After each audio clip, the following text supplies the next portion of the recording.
Je voudrais continuer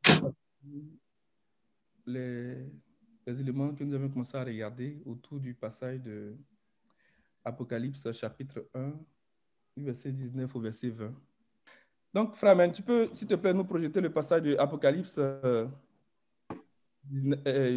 chapitre 1, verset 19 au verset 20. On va lire. Apocalypse 1, verset 19 à 20. Écris donc les choses que tu as vues et celles qui sont et celles qui doivent arriver après elles, le mystère des 7 étoiles que tu as vues dans ma main droite et des 7 chandeliers d'or. Les 7 étoiles sont les anges des 7 églises et les 7 chandeliers sont les 7 églises. Amen. Amen. Ça fait un moment qu'on a commencé à regarder ce sujet-là. Je ne pourrais pas aujourd'hui refaire un résumé de tout ce qu'on a vu jusqu'ici. Mais un des éléments qui est très important que je vais rappeler tout à l'heure, qui nous aide à progresser dans ce sujet et même à parcourir le livre de la Révélation, s'articule autour de 5 points qu'on a déjà partagés. Je le rappelle tout à l'heure. Mais avant de rappeler cela, je voudrais nous faire remarquer une chose, c'est que dès qu'on rentre dans le livre de la Révélation, au premier verset, nous sommes confrontés à la personne du Seigneur lui-même. Je ne sais pas si tu as la version que tu m'avais partagée l'autre jour, là. Oui. On va la voir à côté. Verset 1 au verset 3. Je lis? Non, pas tout de suite. OK.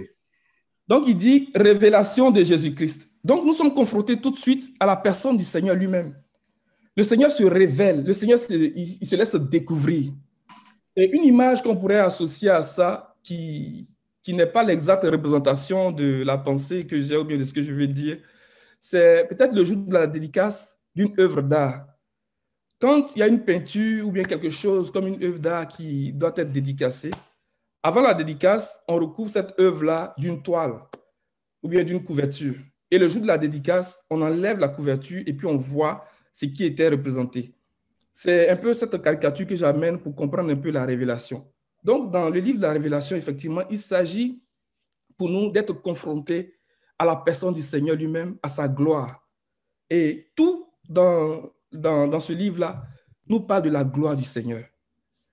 Et ce que le Seigneur a dit à travers le passage que le frère Amen va dire, c'est que cette révélation-là nous est donnée ou bien portée à notre connaissance à travers des signes et des symboles. Frère Amen, tu peux lire, s'il te plaît. Apocalypse 1, verset 1 à 2. Ce livre dévoile les secrets que Dieu a confiés à Jésus-Christ pour qu'il les transmette à ses serviteurs et leur annonce les événements qui doivent arriver bientôt de façon soudaine et inattendue. Par l'intermédiaire de son ange, Jésus-Christ les a communiqués par signes et symboles à son serviteur Jean. Celui-ci a noté tout ce qu'il a vu en témoin oculaire fidèle. Il atteste la vérité de ce qu'il rapporte, à savoir la parole de Dieu et le témoignage rendu à Jésus-Christ. Amen. Alléluia. Donc, cette révélation, le Seigneur veut que nous la saisissions, que nous la connaissions à travers des signes et des symboles. C'est la clé principale que nous avons pour être capable de traverser le livre de la Révélation et d'avoir une connaissance ou bien de saisir quand même le mystère de Dieu. Parce que Christ est le mystère de Dieu. Dans Colossiens 1, verset 3, frère Amen, on va faire beaucoup de lectures. Christ, le Seigneur Jésus, il est le mystère de Dieu. Mais l'apôtre Paul nous dit dans l'épître aux Éphésiens que lui, il a eu connaissance d'un mystère. Donc, il a eu la révélation du mystère de l'Église. Alléluia. Il faut lire d'abord Colossiens, s'il te plaît. Colossiens 1, verset 3. Colossiens 2, pardon. Colossiens 2. Voilà. C'est en lui que sont cachés tous les trésors de la sagesse et de la connaissance. J'aurais dû commencer au verset 2. Je combats ainsi afin que, dans l'amour, ils soient encouragés dans leur cœur et qu'ils soient enrichis d'une pleine intelligence pour connaître le mystère de Dieu, aussi bien du Père que de Christ. C'est en lui que sont cachés tous les trésors de la sagesse et de la connaissance. Amen. Dans notre version, il va dire à savoir Christ. Pour dire que Christ est le mystère de Dieu. Et le Seigneur nous révèle ce mystère-là, nous fait connaître ce mystère-là dans le livre de la Révélation par des signes et des symboles. Donc, ce sont les clés que le Seigneur nous a données pour saisir sa pensée, pour comprendre le mystère qu'il est tenté de nous dévoiler dans le livre de la Rédemption. Et les symboles vont s'articuler autour de tout ce que nous retrouvons dans le tabernacle de Moïse. Donc, toute l'architecture, ou bien tous les mobiliers, ou bien toutes les instructions que le Seigneur avait données pour le tabernacle de Moïse vont être un ensemble de symboles pour nous, pour saisir la pensée de Dieu, pour saisir le message du Seigneur. À ces symboles-là, il faut tenir compte du temple de Salomon. Donc, à travers le livre des Chroniques, Samuel et David ont fait un certain nombre de choses. Donc, établir les classes des sacrificateurs, des chantres, des portiers, des magistrats, des juges dans la maison du Seigneur. Donc, c'est des choses aussi à considérer parce que lorsque nous commençons à regarder les 24 vieillards, l'idée que nous avons, c'est d'aller regarder tout de suite les classes. Donc, Samuel et David qui avaient établi ces fonctions-là, ces fonctionnaires-là à travers des classes, donc 24 classes. Donc, on parle de 24 vieillards. Ça nous donne une compréhension un peu de ces choses-là. Et l'autre chose que nous regardons à travers les symboles aussi, où il y a les signes, c'est la conquête du pays de Canaan, depuis l'Égypte jusqu'à ce qu'ils arrivent au pays de Canaan. Donc, les grands actes de jugement que le Seigneur a manifestés, a déployés, sont un ensemble de signes pour nous permettre de comprendre certaines choses. Pourquoi nous parlons de ça? C'est parce que lorsqu'on regarde le livre de la Révélation, il y a beaucoup de versets qui sont repris de tout ce que nous sommes en train de dire là. Beaucoup de symboles qui sont utilisés pour nous parler. Il parle de chandelier, il parle d'autel, il parle de sacrificateur. Donc, tout ça là sont des symboles que nous considérons et que nous replaçons dans leur contexte. Alléluia. Et à cela, il faudrait rajouter la parole des prophètes, qui est très important. Quand on parle de la parole des prophètes, il faut ajouter aussi le discours prophétique du Seigneur, qui couvre 2 chapitres. Donc, Matthieu 24, Matthieu 25, qui est très, très important aussi pour nous permettre de saisir les choses, les réalités qui doivent arriver de façon soudaine et inattendue. À cela, il faudra ajouter aussi les épîtres, les évangiles d'abord et puis les épîtres. Donc, tout ça, là, c'est dans ça que le Seigneur va aller chercher, j'ai envie de dire, des expressions pour nous faire connaître sa personne, pour se révéler à nous. Et l'autre élément qui est très important, c'est de voir la relation très étroite entre le livre de la Genèse et puis le livre de l'Apocalypse. Comme si les mystères qui ont été annoncés dans le livre de la Genèse, on voit leur accomplissement dans le livre de l'Apocalypse. Donc, si on touche à la Genèse, on touche forcément à l'Apocalypse. Ou bien si on touche à l'Apocalypse, on touche à la Genèse. Donc, on ne peut pas comprendre la Genèse dans sa complétude si on perd des lumières dans le livre de la Révélation. Donc, c'est autour de ces axes-là que nous faisons notre cheminement tranquillement à travers le livre de la Révélation pour comprendre le message du Seigneur. Et ça, c'est le langage que le Seigneur utilise pour nous parler. Donc, les signes et les symboles. Amen. Que le Seigneur lui-même nous exerce à ce langage-là. Que le Seigneur lui-même nous apprenne à parler ce langage-là, à le comprendre, à vraiment le comprendre. Si nous avons la bonne compréhension de ce langage, pour le niveau de consécration que nous avons, pour le niveau de maturité que nous avons dans le Seigneur, je pense qu'on peut saisir la substance du message qui nous est nécessaire pour notre édification, parce qu'il donne la nourriture du temps convenable aux gens de sa maison. Amen. Alors, aujourd'hui, nous allons regarder le verset 16. Et ce verset-là nous ouvre la porte aux signes. Quand on parle de signes, on parle du ciel. Parce que déjà, dans Genèse chapitre 1, verset 14, le Seigneur a placé des luminaires. Il a dit que ces luminaires-là sont comme des signes, sont des signes. Donc, déjà, à travers ce verset 16-là, quand on va commencer à parler des signes, le Seigneur est en train de nous préparer pour nous dire qu'il va nous parler des réalités célestes. Il va nous parler d'un corps de personnes. Parce que ces luminaires-là, en réalité, ce sont des hommes. Ce sont des justes. Ce sont des prédicateurs de la justice. Alléluia. Quand on parle de signes aussi, il faudrait considérer les miracles que le Seigneur a fait pendant son ministère terrestre. Tous les miracles n'étaient pas des signes, mais certains miracles étaient des signes. Parce que ces miracles devaient donner à Israël l'intelligence de savoir que c'était réellement lui qui devait venir. C'est pour ça que le Seigneur lui-même va dire que si je n'étais pas venu, que je n'avais pas fait parmi eux des miracles qu'aucun autre n'avait fait, ils ne seraient pas coupables. Mais maintenant, ils les ont vus et ils les ont reconnus, mais ils n'ont pas accepté ce que je suis venu faire. Donc, quelques miracles qui sont des signes que nous retrouvons dans les évangiles. On parle de l'eau que le Seigneur a changée en vin. On parle de la guérison de l'officier la guérison du fils de l'officier romain. On parle du paralytique de Bethesda, pardon. On parle de la multiplication des pains. Effectivement, ça c'est un signe qui est très fort. Parce que lorsque le Seigneur a commencé à parler de ce signe-là, il a évoqué l'épisode des 40 années dans le désert, parlant de la manne. Donc déjà, pour dire à Israël que c'était lui. Il y avait des miracles qui étaient des signes qui devaient permettre à Israël réellement de reconnaître le Seigneur, de reconnaître en lui le Messie qui devait venir, le prophète que Moïse avait annoncé.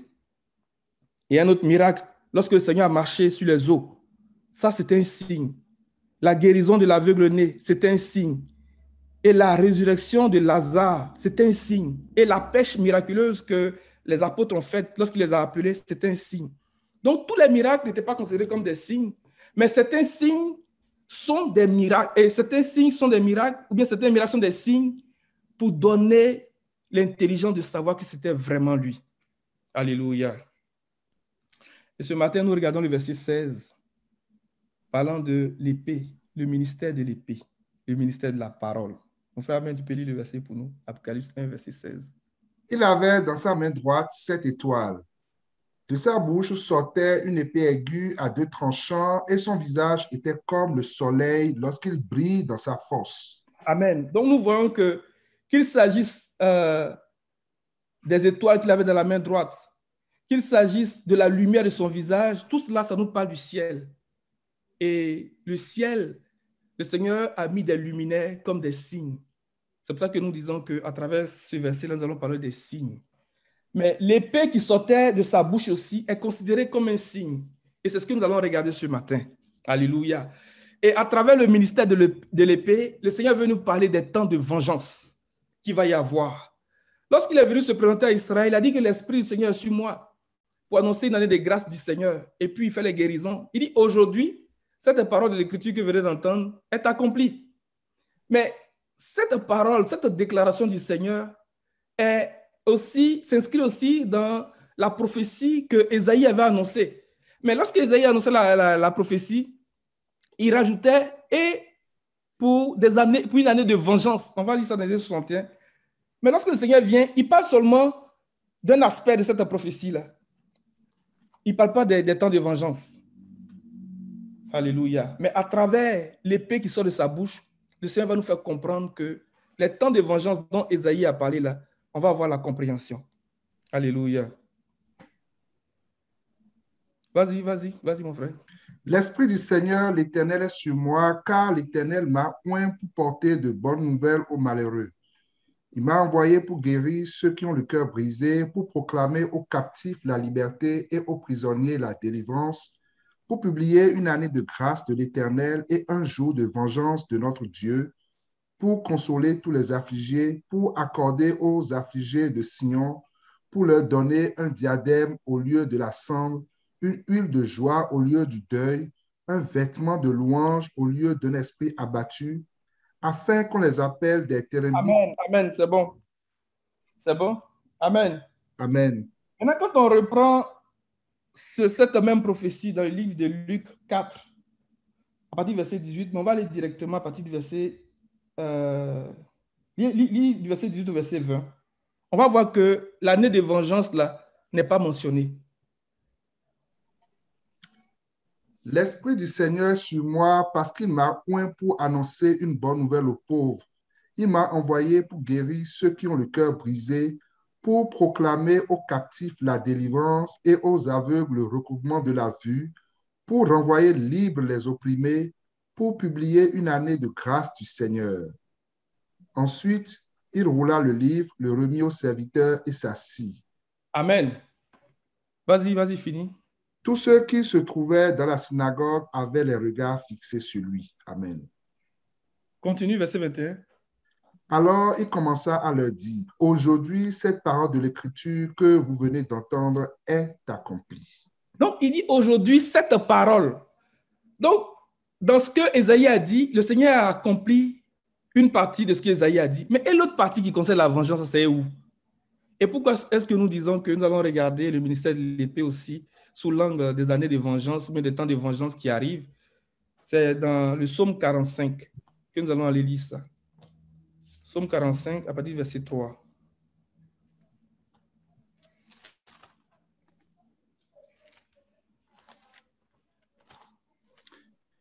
Tu es le plus beau des fils de l'homme, la grâce est répandue sur tes lèvres. C'est pourquoi Dieu t'a béni pour toujours. Vaillant guerrier, ceins ton épée, ta parure et ta gloire. Oui, ta gloire. Amen.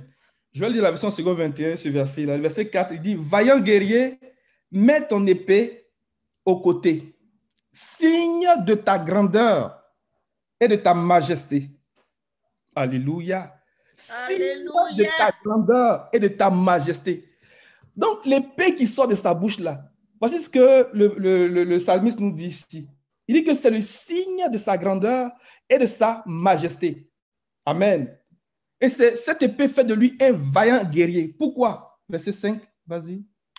Oui, de ta majesté, sois vainqueur, monte sur ton char, défends la vérité, la douceur et la justice, et que ta main droite se signale par de merveilleux exploits.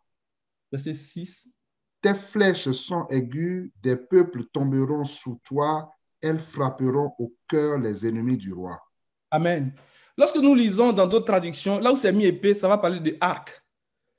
Et si on regarde ça comme ça peut être difficile à trancher certaines choses. Mais ce que nous allons considérer, c'est de faire le lien entre ce verset-là et puis le passage de Apocalypse 19 à partir du verset 11. Pour voir que le verset 6 est repris dans la pensée de Apocalypse 19, le verset 15. Mais on va lire à partir du verset 11. Signe de ta grandeur et de ta majesté. Donc, à travers le ministère de la parole, à travers le ministère de l'épée, le Seigneur veut nous faire connaître sa grandeur et sa majesté. Il veut nous montrer qu'il va défendre la justice. Il va défendre la droiture. Alléluia. Comme le psalmiste le dit ici. Verset 11. Puis je vis le ciel ouvert et voici parut un cheval blanc. Celui qui le montait s'appelle fidèle et véritable et il juge et combat avec justice. Continue. Oui. Ses yeux étaient comme une flamme de feu, sur sa tête étaient plusieurs diadèmes, il avait un nom écrit que personne ne connaît si ce n'est lui-même. Et il était revêtu d'un vêtement teint de sang. Son nom est la parole de Dieu. Les armées qui sont dans le ciel le suivaient sur des chevaux blancs revêtus d'un fin lin blanc pur. De sa bouche sortait une épée aiguë pour frapper les nations. Il les pètera avec une verge de fer et il foulera la cuve du vin de l'ardente colère de Dieu Tout-Puissant. Amen. Vous voyez que la pensée de Apocalypse 19, verset 15 s'inscrit aussi dans le passage du psaume 45 que nous sommes en train de lire. Parce que quand on continue dans la lecture, à partir du verset 6, il dit « Tes flèches sont aiguës, des peuples tomberont sous toi, elles frapperont au cœur les ennemis du roi. Ton trône, ô Dieu, est éternel. Le sceptre de ton règne est un sceptre de justice. » Alléluia. Que le nom du Seigneur soit béni. On va regarder le psaume 149 aussi, qui parle du fait que l'épée nous parle des temps de vengeance. Le psaume 149, c'est l'avant-dernier psaume. Vas-y, à partir du verset 5. Que les fidèles exultent dans la gloire, qu'ils poussent des cris de joie sur leur lit. Que les louanges de Dieu soient dans leur bouche et l'épée à deux tranchants dans leurs mains. Ainsi, ils tireront vengeance des nations, ils puniront les peuples Ils attacheront leur roi avec des chaînes et leurs grands avec des entraves en fer. Ils accompliront contre eux le jugement qui est écrit. Quel honneur pour tous ces fidèles. Louez l'Éternel. Alléluia. Que l'épée du Seigneur soit dans nos bouches pour enchaîner les rois. Alléluia. Pour lier des situations, pour tirer vengeance des nations au nom de Jésus. Cette épée, c'est l'expression de notre louange, c'est l'expression de notre adoration, notre dévotion au Seigneur, en disant au Seigneur que nous reconnaissons sa grandeur et sa majesté, et que le sceptre de son règne est un sceptre de justice. Alléluia. Maintenant, allons-y dans Genèse chapitre 3. Et ça va être l'angle que nous allons considérer ce matin. Je pense que, comme on a 3 dimanches devant nous pour parler de ce sujet-là, on pourra prendre le temps de développer certains aspects. Genèse 3, verset 23, verset 24. Et l'Éternel Dieu le chassa du jardin d'Éden pour qu'il cultivât la terre d'où il avait été pris. C'est ainsi qu'il chassa Adam et il mit à l'orient du jardin d'Éden les chérubins qui agitent une épée flamboyante pour garder le chemin de l'arbre de vie. Amen. Voici la première occurrence de l'épée qui sort de la bouche du Seigneur. Et le verset 23 dit que le Seigneur a chassé Adam du jardin d'Éden pour qu'il cultive la terre d'où il avait été tiré. Nous allons nous attarder ce matin un peu sur ce contexte-là pour mieux comprendre ce que le Seigneur est en train de nous enseigner dans le verset 24. Parce que de ce verset 24-là, beaucoup de choses vont découler. Mais il faut qu'on comprenne bien le contexte dans lequel Adam était avant d'être chassé. Et pour regarder ça, nous allons regarder parallèlement le verset 15 du chapitre 2 et Ézéchiel 28 à partir du verset 11. L'Éternel Dieu prit l'homme et le plaça dans le jardin d'Éden pour le cultiver et pour le garder. Voici un peu la situation de Adam quand il était encore dans le jardin. Et quand on va dans Ézéchiel 28 à partir du verset 11, on va lire dans la version française courant parce que j'ai croisé plusieurs versions. Et puis, la version française courant se rapproche beaucoup plus du verset 24 de Genèse 3.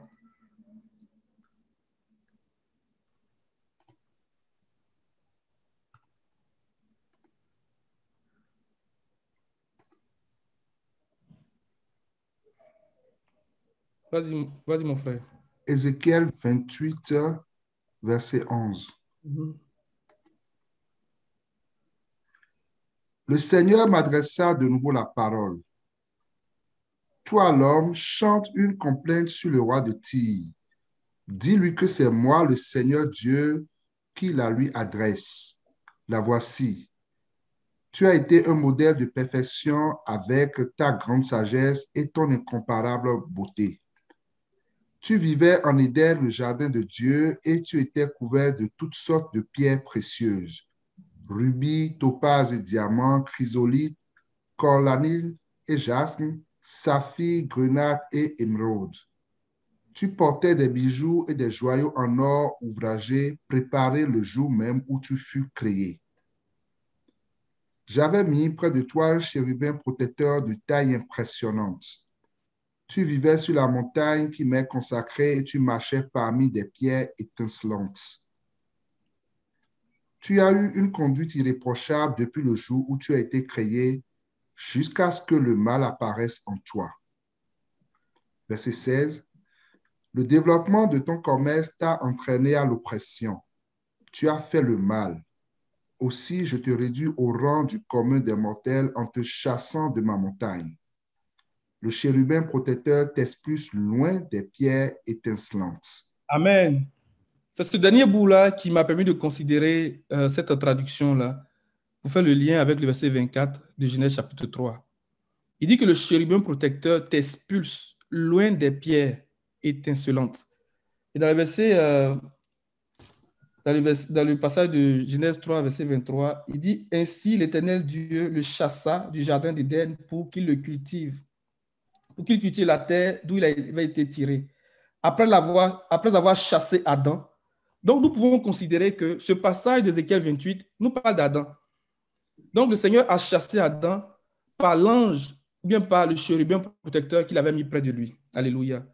Mais le contexte dans lequel Adam se trouvait dans le jardin, dans le verset 11 que nous avons lu, il dit que tu as été un modèle de perfection avec ta grande sagesse et ton incomparable beauté. Alléluia. Tu as été un modèle de perfection. Dans une autre version, il va dire tu représentais la perfection. En fait, Adam n'était pas le modèle parfait, le modèle achevé, mais il était une représentation de la perfection. Et parce que le Seigneur a dit à Moïse, et pour notre instruction, il a dit regarde et fais d'après le modèle qui t'a été montré. Fais d'après le modèle que je te montrerai. Nous allons aller chercher dans ce modèle de perfection-là des enseignements pour notre instruction, des enseignements pour notre édification. Adam a été un modèle de perfection. Il représentait la perfection par sa grande beauté, ou bien par sa beauté incomparable et sa grande sagesse. Donc, la sagesse et la beauté sont des attributs, mais sont des caractéristiques de la perfection. Le verset 15, qui rejoint un peu la même idée, il dit, tu as eu une conduite irréprochable depuis le jour où tu as été créé jusqu'à ce que le mal apparaisse chez toi. Donc, la perfection exige une conduite irréprochable. C'est pour ça que lorsque l'apôtre Paul a la révélation du mystère de l'Église et qu'il parle de cette Église-là dans le chapitre 5, verset 27, il dit que le Seigneur veut faire paraître devant lui cette Église glorieuse, sans tache ni ride, ni rien de semblable, sainte et irrépréhensible, sainte et irréprochable. Pour dire qu'il veut faire paraître devant lui cette Église qui est parfaite. Alléluia. Donc nous allons aller chercher dans ce modèle de perfection à travers la vie d'Adam avant la chute pour chercher des enseignements pour notre édification. Il représentait la perfection. Il était un modèle de perfection par sa grande sagesse et son incomparable beauté. Et la beauté de cet homme-là dans le jardin s'exprimait ou bien se voyait à travers les pierres précieuses qu'il avait sur lui. Alléluia. Et ça se voyait à travers sa conduite intègre, son intégrité. Et cette définition de la conduite intègre ou bien de l'intégrité, le prophète Job nous dit que c'est l'espérance. Donc, l'un des attributs, l'une des caractéristiques de la perfection, c'est l'espérance. Dans Job 4, verset 6, on va les lire ça pour rattacher cette pensée-là au verset 15 de Ézéchiel 28 que nous sommes en train de lire. Job 4, le verset 6.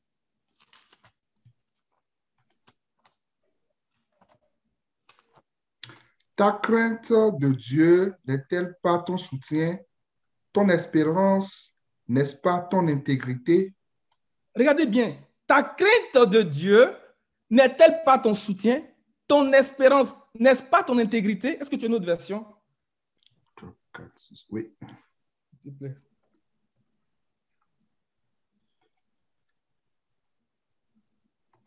Job 4, verset 6. Dans la version 21, par exemple, second 21, ta crainte de Dieu ne devrait-elle pas être ton soutien, ton espérance, n'est-ce pas l'intégrité de ta conduite? Alléluia. D'abord, la crainte de Dieu. Donc, quand il dit que tu représentais la perfection par ta grande sagesse, donc il est en train de parler du fait qu'il avait la crainte de Dieu. La crainte de Dieu, c'est la sagesse. La crainte de Dieu, c'est notre intelligence. La crainte de Dieu, c'est le trésor de Sion. Donc, à travers la sagesse, il parlait de la crainte de Dieu. Alléluia. Il dit que ta conduite, ou bien ton intégrité, c'est ton espérance. Donc, il dit que dans le verset 15, tu as eu une conduite irréprochable depuis le jour où tu as été créé, parce que tu as gardé l'espérance. Parce que tu as eu de la crainte pour Dieu. Alléluia. Voici ce qui caractérisait Adam dans sa nature, dans sa condition, laquelle était une représentation. N'était pas l'exacte représentation de la perfection, parce que quand on regarde les pierres qui sont là, Adam n'avait pas toutes les pierres que nous retrouvons sur le pectoral du jugement, et même toutes les pierres que nous retrouvons dans le livre de la Révélation, chapitre 21. Il avait certaines pierres, pour dire qu'il n'était pas encore accompli, il n'était pas encore arrivé à la perfection. Il représentait la perfection. Il était un modèle de perfection. Donc, à travers le ministère de l'épée que le Seigneur nous présente dans le livre de la Révélation, il veut nous enseigner à avoir une image de ce que c'est que la perfection. Et il dit que cette perfection, ce qui caractérise cette perfection, c'est l'intégrité de notre conduite, qui est notre espérance, et c'est notre crainte de Dieu, qui est notre sagesse, et c'est cette parure que nous avons sur nous, qui fait notre grande beauté. Alléluia. Et l'Église de Québec veut travailler pour avoir toutes les pierres précieuses, veut travailler pour arriver à la plénitude de la perfection. Amen. Amen. Et c'est cela qui caractérisait Adam dans le jardin, avant sa chute. Maintenant, avant de parler des pierres précieuses, on va regarder un peu le verset 14. Regardez bien. C'est là où je dis que, dans certaines versions, on dit que Adam était le chérubin. Mais dans cette version, il dit que j'ai mis près de toi un chérubin. Et je considère cette version, pour faire le lien avec le verset 24 de Genèse chapitre 3, parce qu'il dit que j'étais expulsé du jardin. Et nous voyons que c'est à travers le chérubin que Dieu a expulsé Adam du jardin. Le verset 14. J'avais mis près de toi un chérubin protecteur de taille impressionnante. Tu vivais sur la montagne qui m'est consacrée et tu marchais parmi des pierres étincelantes. Amen. Dans la version YouVersion que j'ai ici, il faut un petit commentaire pour dire que cette phrase, j'avais mis près de toi un chérubin là. Il dit d'après l'ancienne version grecque hébreu, c'est traduit par tu étais un chérubin. Je t'avais établi. Un chérubin protecteur. Alléluia. C'est ce que ils expliquent ici. C'est le commentaire qu'ils font en disant que j'ai mis près de toi un chérubin. Et donc, si nous voyons dans d'autres versions que le Seigneur dit que Adam était un chérubin, il ne faut pas que ça vienne nous déranger. Alléluia. Mais ce que je vais rechercher dans le verset 24 et dans le verset 14, pardon, c'est que dans les autres versions, il dit « Je t'avais établi ». On va considérer le fait que le Seigneur dit qu'il avait établi Adam. Et quand on fait le lien avec le passage de Genèse 2, verset 15, il dit que Dieu plaça Adam. Donc, établi et plaça renvoie une réalité que le Seigneur veut que nous saisissions à travers le ministère de l'épée, à travers le ministère de la parole. Tu peux lire la version, s'il te plaît. L'Éternel Dieu prit l'homme et le plaça dans le jardin d'Éden pour le cultiver et pour le garder. Amen. Regardez bien.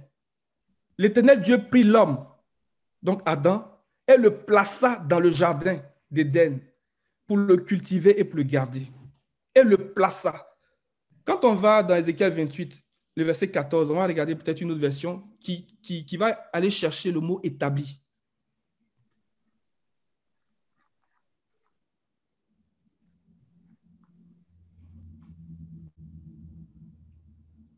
Ézéchiel 28, verset 14. Martin dit, par exemple, « Tu as été un chérubin oint pour servir de protection. Je t'avais établi. » Et Même tu dans la as version, été... Amen. On va laisser ça comme ça. La version seconde 21 aussi dit « Je t'avais établi ».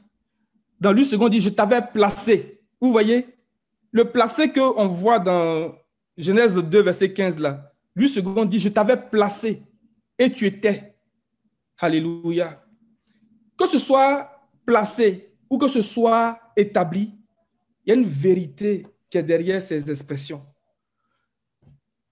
Lorsque nous allons dans le livre des rois, donc dans 1 roi 7,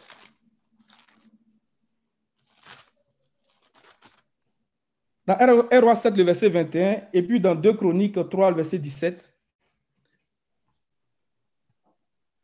on parle de Salomon qui avait posé un acte lorsqu'il a construit la maison du Seigneur. Vas-y, tu peux lire, mon frère. Il dressa les colonnes dans le portique du temple. Il dressa la colonne de droite et la nomma Jacquine, puis il dressa la colonne de gauche et la nomma Boaz. Regarde dans le Strong, Jacquine veut dire quoi?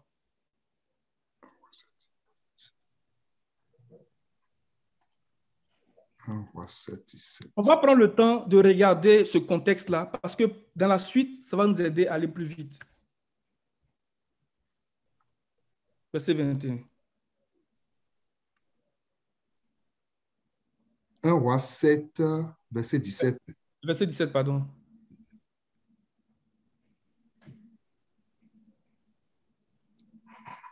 Jacquine.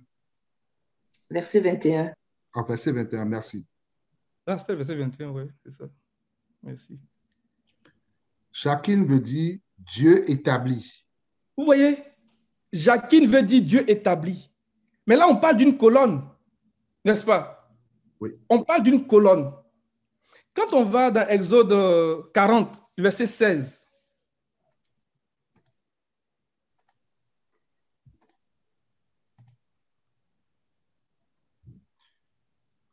Moïse fit tout ce que l'Éternel lui a ordonné, il fit ainsi. continue, continue. Le premier jour du premier mois de la seconde année, le tabernacle fut dressé. Moïse dressa le tabernacle, il en posa les bases, plaça les planches et les barres et éleva les colonnes. Amen. Regardez, il dit plaça les planches et les barres et éleva les colonnes. Quand on va dans 1 Corinthiens 12, verset 18, on ne va pas le lire. La Bible dit que le Seigneur a placé chacun dans le corps. Alléluia. Alléluia. Que le nom du Seigneur soit béni. Le Seigneur nous appelle à être des colonnes dans sa maison, lesquelles sont le soutien et l'appui de la vérité. Alléluia. Les amis, je ne sais pas si vous comprenez. Je ne sais pas si vous voyez ce que le Seigneur est en train de faire. Le Seigneur dit que je t'ai pris, je t'ai placé dans le jardin, je t'ai établi dans le jardin comme une colonne, comme Jacquine. Alléluia. Et Boaz, qui veut dire sa force est en lui. Il manifeste sa force dans Ephrata. Et le Seigneur, à travers le ministère de l'épée, le ministère de la parole, il veut nous prendre pour être des colonnes établies dans sa maison, dans son temple, qui soutiennent la vérité, qui soutiennent l'intégrité, qui gardent l'espérance. Ce sont les attributs de notre beauté. C'était une position pour Adam. Et Adam devait garder cette position en étant intègre. Il devait garder cette position dans la justice, dans la droiture, dans l'équité. Il devait garder cette position en étant revêtu des pierres précieuses, de cette parure. On va le voir tout à l'heure. Et le Seigneur nous place chacun dans le corps. Chacun dans le corps, alléluia, comme des colonnes. C'est pour ça que lorsque le psalmiste commence à parler, il dit « Vaillant guerrier, vaillant héros, ceins-toi de ton épée et défends la vérité, défends la justice, défends l'intégrité. » Et cette épée-là, ou cette opposition-là, comme le dit le psalmiste, il dit que signe de ta grandeur et de ta majesté. Dans cette opposition-là, Adam avait une grande couronne. Adam avait une grande dignité. Le Seigneur veut nous établir, les amis, dans sa maison. Il veut nous établir comme des colonnes qui sont assis dans la doctrine du Seigneur, qui sont assis dans sa parole. Quand on prend tout ça et puis on replace ça dans ce que l'apôtre Paul développe dans l'épître aux Éphésiens, particulièrement au verset 27, quand il dit qu'il veut faire paraître devant lui cette église glorieuse, sans tache ni ride, ni rien de semblable, mais sainte et irrépréhensible. Donc irréprochable, parce qu'elle garde l'espérance, parce qu'elle garde la parole de la persévérance. Et lorsqu'on fait le lien avec Apocalypse chapitre 3, parlant de l'église de Philadelphie, il dit que je vais vous prendre et je vais vous établir comme une colonne dans ma maison et vous n'en sortirez plus. Adam est sorti de la maison. Il n'était pas encore arrivé à la perfection. Il devait garder cette position. Il devait cultiver cette position. Il n'a pas fait. Et il est sorti. Mais le Seigneur prend le soin à l'église de Philadelphie pour dire que « Et tu n'en sortiras plus ». Oh les amis, que le Seigneur nous établisse, qu'il nous place dans sa maison comme des piliers, comme des colonnes, assis dans sa doctrine, gardant la parole de la persévérance, et que nous n'en sortions plus. C'est ça le but, de ne plus sortir. C'est ça le but, pour ne plus qu'on sorte. Adam n'a pas compris. Et il a corrompu sa sagesse. Quand on va lire à partir du verset 17, vas-y mon frère. L'orgueil est rentré. Il s'est corrompu. Vas-y, s'il te plaît. Dans Ézéchiel 28, à partir du verset 17.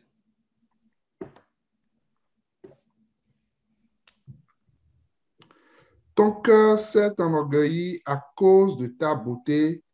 Tu as corrompu ta sagesse à cause de ta splendeur. Je te jette par terre, je te livre en spectacle au roi. Par le grand nombre, je continue? Oui, vas-y. Par le grand nombre de tes fautes, par l'injustice de ton commerce, tu as profané tes sanctuaires. Je fais sortir du milieu de toi un feu qui te dévore. Je te réduis en cendres sur la terre devant tous ceux qui te regardent. Tous ceux qui te connaissent parmi les peuples sont consternés à cause de ce qui t'arrive. Tu provoques de la terreur. Tu n'existeras plus jamais. Le fait de ne plus exister, là, c'est la mort. C'est la séparation définitive d'avec Dieu. Que le Seigneur nous aide à garder notre position, à garder notre intégrité dans la conduite, dans la crainte de Dieu. La crainte de Dieu implique pour nous le fait de nous séparer de tout ce qui souille notre esprit et notre corps pour achever notre sanctification, pour achever notre divinité, pour que nous soyons des colonnes dans la maison du Seigneur. Alléluia. Et les colonnes que Salomon avait faites étaient de bronze. Le bronze, c'est le matériau le plus résistant au feu. Donc, le Seigneur nous donne cette carrure, cette capacité de résister à l'épreuve. Suivez très bien. À travers le bronze, le Seigneur nous montre comment il vient donner de la valeur à notre foi. À travers le bronze, le Seigneur nous montre comment on arrive à sauver nos âmes par la persévérance. Et le bronze traduit la force, la puissance. Et le bronze nous parle aussi de la consécration. Esdras 8, là. On va aller lire Esdras 8, la version suivante 21. Je vais trouver le passage, je n'ai pas préparé. Verset 27 et verset 28.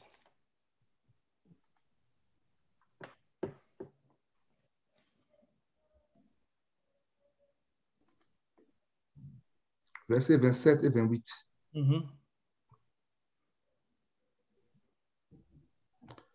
20 coupes en or pour une valeur de 1000 pièces et 2 vases d'un beau bronze poli aussi précieux que l'or. Regardez bien. Il dit 2 vases d'un beau bronze poli aussi précieux que l'or. C'est comme si la valeur de ces vases de bronze-là était comme l'or, en fait.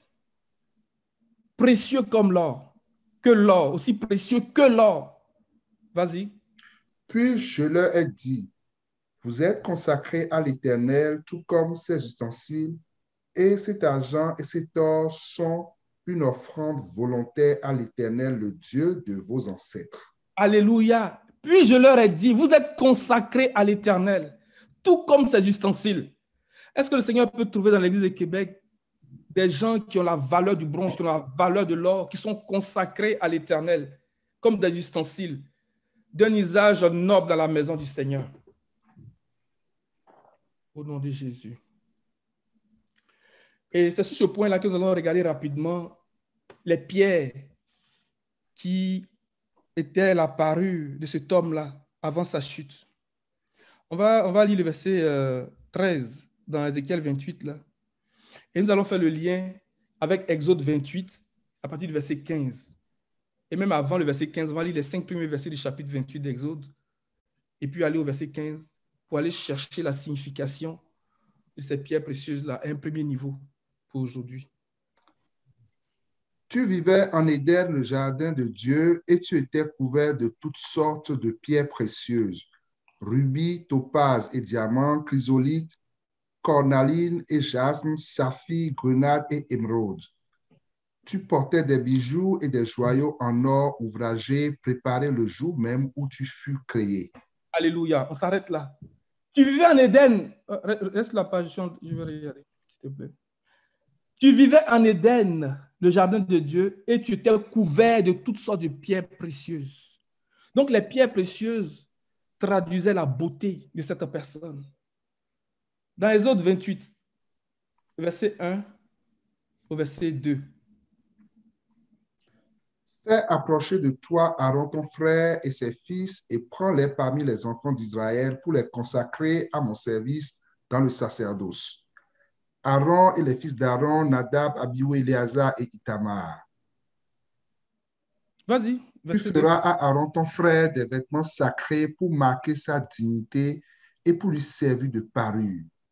Pour marquer sa dignité, dans la version 21, il dit, tu feras à ton frère Aaron des vêtements sacrés pour marquer son importance et son rang.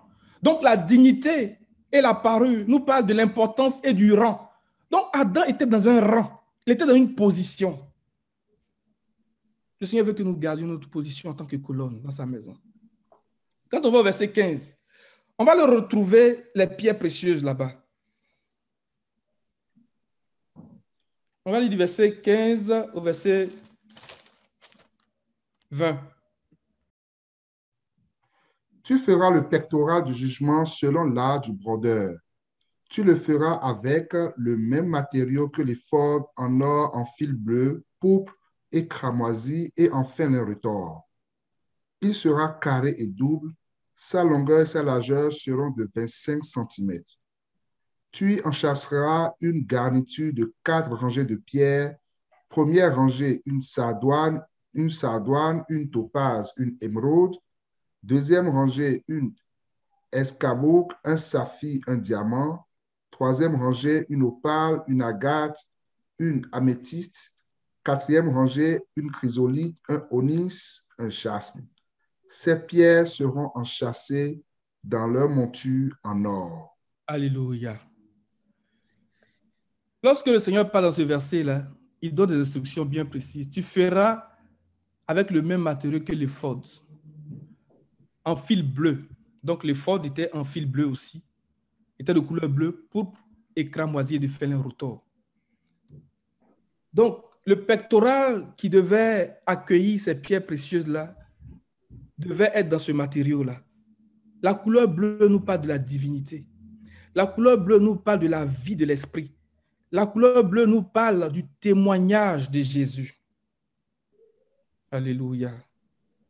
Le pourpre nous parle de la royauté. Le pourpre, c'est la couleur de la royauté. Le cramoisi, c'est la couleur du sacrifice, donc du service, donc du sacerdoce. Et le fin lin nous parle de la justice, nous parle de la perfection. 4 couleurs qui devaient caractériser le pectoral du jugement, qui devaient recevoir ces pierres précieuses-là.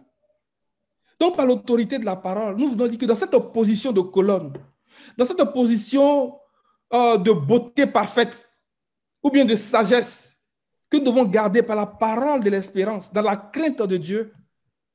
Alléluia. Ces couleurs-là doivent nous caractériser. C'est notre témoignage. C'est un témoignage que le Seigneur veut voir en nous. Alléluia. Il dit, il sera carré et double. Le carré, c'est l'expression de la perfection. Dans le langage de la prophétie, quand on parle de carré, c'est la perfection. C'est pour ça que dans Apocalypse chapitre 21, on dit que la ville était carrée. Donc, c'est la perfection. Le carré, c'est la perfection. Sa longueur et sa largeur seront de 25 cm.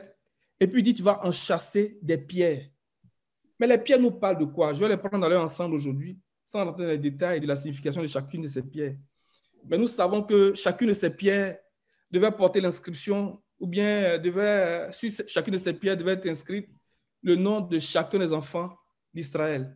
Donc de Ruben à Benjamin. Donc Ruben, Siméon, Lévi, Judas, Gad, Nephtali, Gad, Azer, Issachar, Amen, Zabulon, Joseph et Benjamin. Voici les 12 fils d'Israël. Et sur chacune de ces pierres, leur nom devait être inscrit. C'est un langage. On ne regardera pas ça aujourd'hui. Quand on va dans 1 Corinthiens 3, à partir du verset 10, on va parler de ces pierres-là.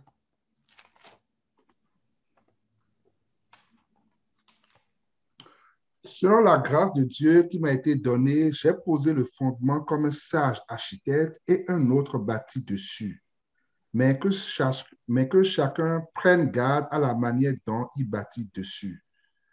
Car personne ne peut poser un autre fondement que celui qui a été posé, savoir Jésus-Christ. Or, si quelqu'un bâtit sur ce fondement avec de l'or, de l'argent, des pierres précieuses, du bois, du foin, du chaume, l'œuvre de chacun sera manifestée, car le jour la fera connaître parce qu'elle se révélera dans le feu, et le feu éprouvera ce qu'est l'œuvre de chacun. Si l'œuvre bâtie par quelqu'un sur le fondement subsiste, il recevra une récompense. Si l'œuvre de quelqu'un est consumée, il perdra sa récompense. Pour lui, il sera sauvé, mais comme au travers du feu. Alléluia. Regardez ce que l'apôtre Paul dit ici. Verset 12. Que l'on construise sur ce fondement avec de l'or, de l'argent, des pierres précieuses, du bois, du foin ou de la paille. Donc, à travers ces pierres précieuses-là, le Seigneur est en train de parler de nos œuvres.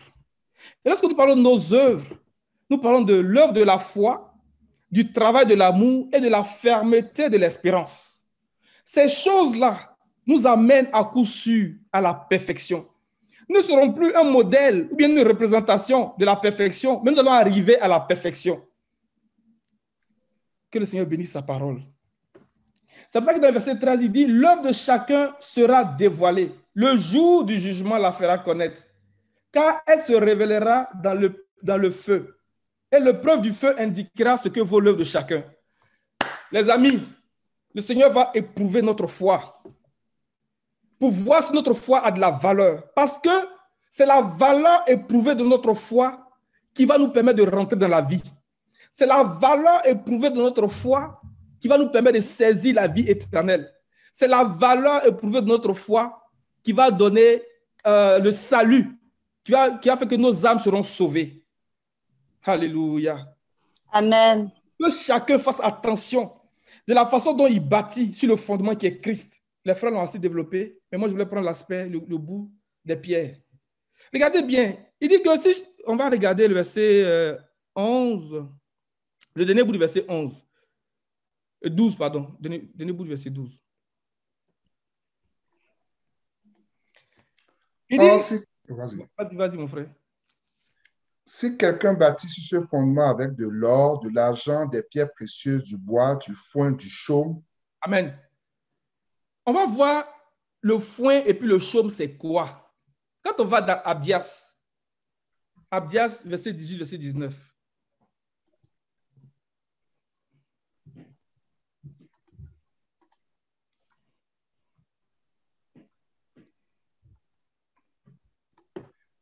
La maison de Jacob sera un feu et la maison de Joseph une flamme, mais la maison d'Ésaü sera du chaume. Amen, on s'arrête là pour l'instant. Il dit la maison d'Ésaü sera du chaume. Mais pourquoi il dit ça? En fait, Ésaü nous parle d'un type de chrétien. Ésaü, c'est le type de chrétien qui est charnel. C'est le type de chrétien qui méprise le droit d'aînesse. C'est le type de chrétien qui méprise les choses consacrées, les choses sacrées. C'est le type de chrétien qui vit dans la confusion. Il a méprisé le droit d'aînesse pour un pot de lentilles. Donc, c'est le type de chrétien qui est charnel. Donc, l'œuvre qui va être éprouvée, si nous bâtissons sur ce fondement qui est Christ, par les œuvres de la chair, mais la chair est appelée à disparaître. La chair est appelée à être consumée par le feu. Mais si nous bâtissons par l'esprit, nous allons arriver à la perfection. Alléluia. Donc, l'apôtre Paul nous dit que chacun fasse attention à la façon dont il bâtit sur ce fondement. Donc, il nous appelle à bâtir avec de l'or, des pierres précieuses. Alléluia. Et non avec du bois et ou de la paille ou du chaume. Parce que quand tu mets la paille ou bien tu mets le chaume dans le feu, ça brûle et ça passe. On n'a pas le temps d'aller regarder les détails de la vie d'Ésaü. Mais le Seigneur a dit, j'ai aimé Jacob et j'ai détesté Ésaü. Et dans Hébreux 1, verset 9, il dit que tu as aimé la justice et tu as haï l'iniquité. Donc, à travers le chaume, à travers Ésaü, le Seigneur est en train de nous parler de l'iniquité. C'est pour ça qu'il dit dans Ézéchiel 28, jusqu'au jour où on a trouvé de l'injustice chez toi, jusqu'au jour où on a trouvé de l'iniquité dans ta maison, jusqu'au jour où tu t'es comporté comme de la paille, où tu t'es comporté de manière charnelle. Nous ne voulons pas être comme Ésaü. Nous ne voulons pas être des hommes charnels. Regardez bien encore. Lorsque Ésaü est venu pleurer devant son père, il a dit, n'y a-t-il que cette bénédiction? Regardez ce qu'il dit, il n'a rien compris jusque-là. N'y a-t-il que cette bénédiction? Son père dit, bon, comme tu insistes, je t'ai dit même en réalité, vrai là. Il dit, ton lieu d'habitation sera privé de la rosée du ciel. C'est grave. Ésaü a été privé de la rosée du ciel. Donc celui qui bâtit comme Ésaü, il est privé du Saint-Esprit. Il est privé de la rosée du ciel. Et c'est la chair qui est appelée à disparaître. C'est la chair qui sera vouée à la destruction. Parce que la chair et le sang ne peuvent pas hériter du royaume, ne peuvent pas rester dans la présence de Dieu. La chair et le sang sont appelés à disparaître. Donc le Seigneur nous invite à bâtir avec des pierres précieuses. Donc lesquelles nous parlent de la consécration, de la dignité, de la sagesse, de la conduite intègre, de la justice, dans la crainte de Dieu. Et le Seigneur va venir éprouver notre foi pour donner de la valeur à notre foi. Que chacun prenne garde de la façon dont il bâtit sur ce fondement. Si tu bâtis comme Ésaü, si tu bâtis avec du foin ou du chaume, le preuve du feu va révéler ce que vaut ton œuvre. Et le jour du jugement, le pectoral du jugement, le jour du jugement la fera connaître. Alléluia. Le pectoral du jugement que le souverain sacrificateur portait sur sa poitrine, sur chacune des pierres desquelles était gravé le nom de chaque enfant d'Israël. Nous aussi, nous sommes devant le Seigneur. Nos œuvres sont devant lui comme ça, comme sur chacune de ces pierres. Et le Seigneur va éprouver nos œuvres par l'épreuve du feu.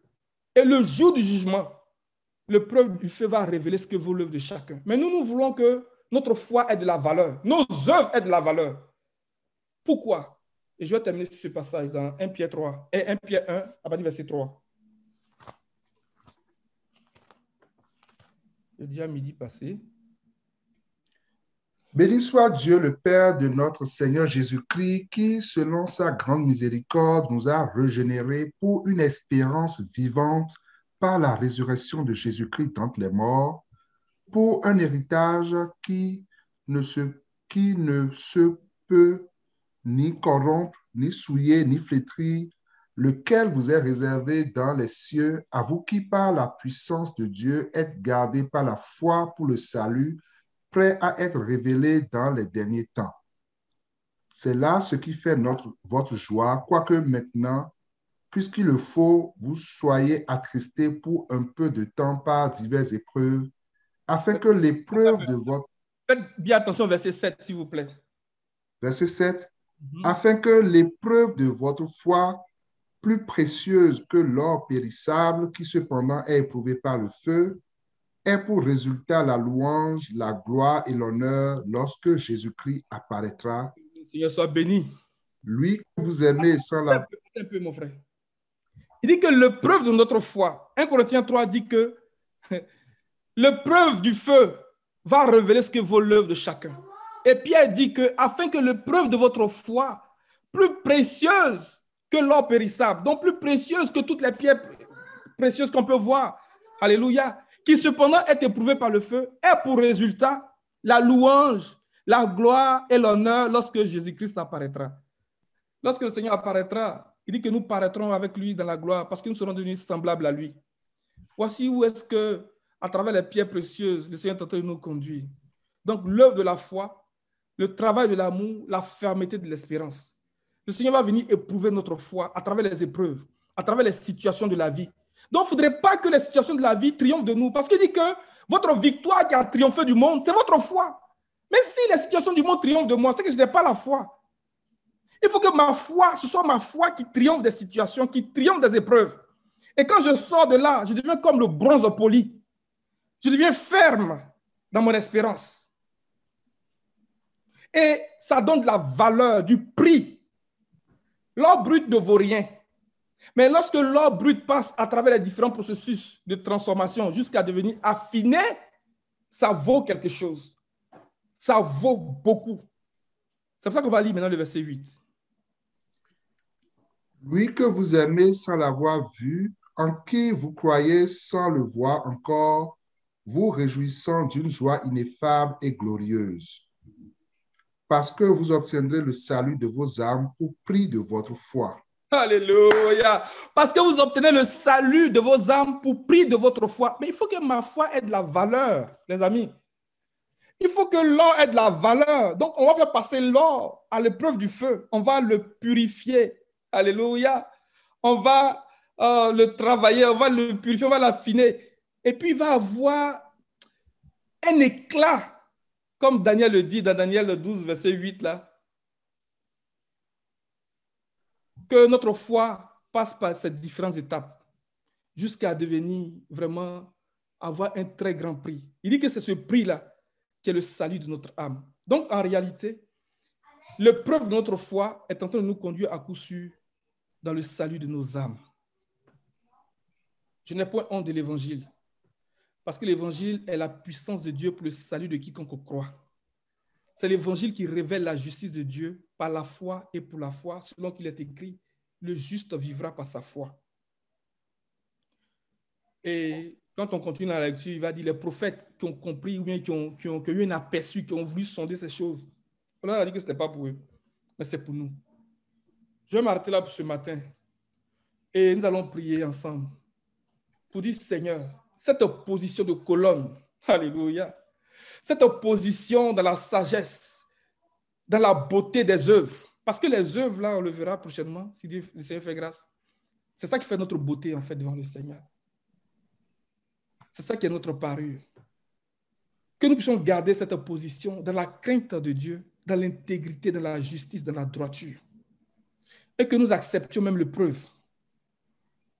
Parce qu'il dit que ça va nous conduire à la louange, à la gloire, à tous ceux qui, par la persévérance à bien faire, recherchent la gloire, l'honneur et l'immortalité. Ils réservent la vie éternelle. Au nom puissant de Jésus. Amen. Amen.